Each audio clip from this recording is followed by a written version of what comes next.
Happy Friday to you. Alright, we're going to continue along with this little consolidation saga. Talk about containers. Okay, computer paper boxes. If you have someone that works in an office, whatever, everybody knows somebody, just have them start saving them for you. They're very useful. When the kits are cut down and they're in the bags, as I indicated. Okay. Oh look, more parts. 66 Nova parts. As I indicated last week, this is what I do. Okay, I cut them down. They're manageable. Now this one's a little bit of a mess because I threw a couple in there without cutting them down. But you get the idea. Okay, so the computer paper boxes, they save your tail. Now on the end of it, it says Nova parts. Okay, put the lid on, you can stack them up. Now this probably has, I don't know, maybe 10, maybe 12 of the Nova kits in it, and I can make a lot more room with it. Haven't got around to it. We are in consolidation phase right now. As I indicated last week, we are getting inundulated and it has to stop. Now, that's the boxes. You want to take another step up, you can buy these at Lowe's, you can buy these at Home Depot, you can buy these at a container store. What's the name of that one? The Crate and Barrel or whatever the hell it is, Jake? Now, same thing, okay? This has probably 15 kits in it. I could probably fit maybe 3 or 4 more, okay? And this one I did, as I indicated last week, I did not cut all the parts off the trees. Had I done so, separating them, as I indicated, with frame, interior, motor, etc., and had cut them all off the sprues, I would probably have only half of this filled up. Okay? So, I'm going to have you take a little walk with me. Come on, Jake.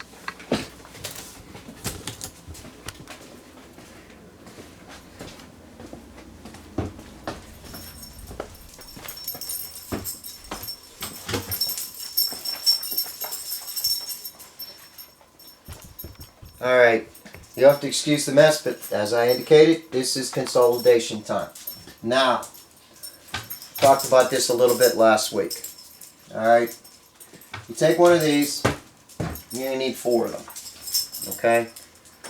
If you cut these kits down, as I showed you, you're going to be able to fit, depending on how you approached it.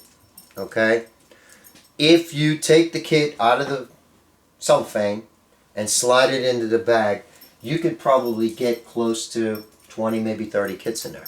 However, if you take those kits and you cut them, whether you take all the parts off, okay, and you have, say, I don't know, maybe 14 of one kit, take all the parts that you're going to use for other builds if you're a kit basher, and just set them off to the side for the moment.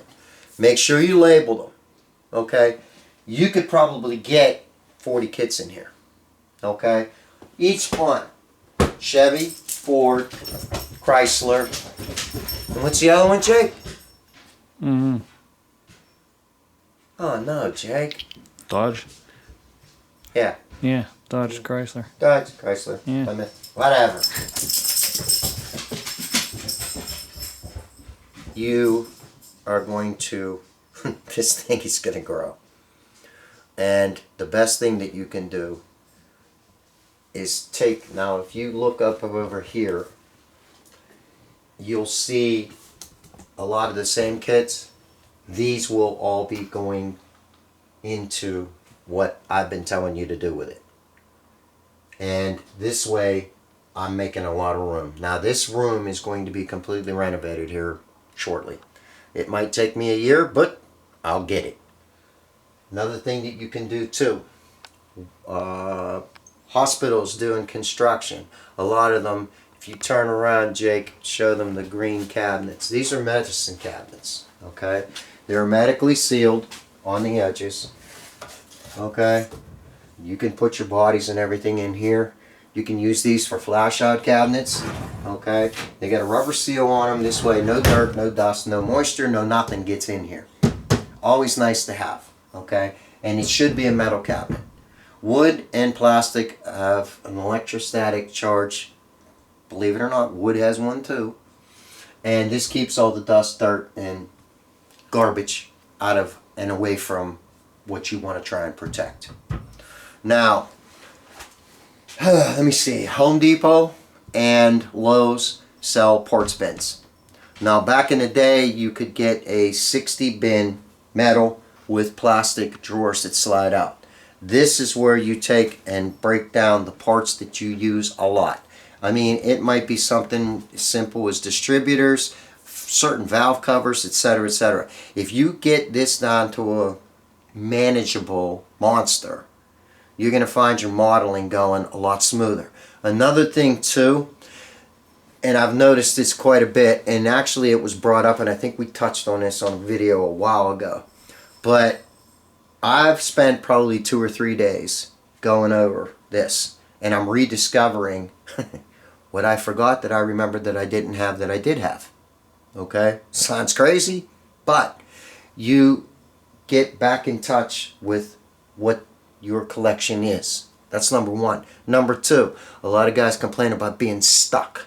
They want a model, but they just can't garner up the enthusiasm to do it. This is a good way to do it. This is a good way to do it. Because when you're taking these parts and you're downsizing and you're consolidating all these kits and everything else like that, the wheels are turning. And you're doing something functional. It keeps this monster from growing. And it also keeps you from getting beat to death with a 16-inch skillet. Mommy doesn't have any problem. I don't have any problem with this, but I got buddies of mine that always say, you bring one more kit home, you're a dead man. Well, if you make the room for them, and you make sure that you label everything, that way you can keep track of it. Alright, listen. I know this isn't probably what a lot of people would consider important, but it is. It is. You gotta keep the thumb and keep the monster down to a manageable size. And as I indicated, this is what I've been doing for, 3-4 days in a row. But by doing so, I have found a lot of parts that I forgot I had. And also, I'm going through and I'm finding parts off of a lot of these kits that I might not ever build. I might paint the bodies and they might go bye-byes. But this way, it's a kit basher's paradise. So, happy Friday to you. God bless. Hope this helps out the situation, because this has been a subject that has been come up left, right, front, and center. So y'all enjoy yourself, and we'll catch you next Friday. God bless. We're out.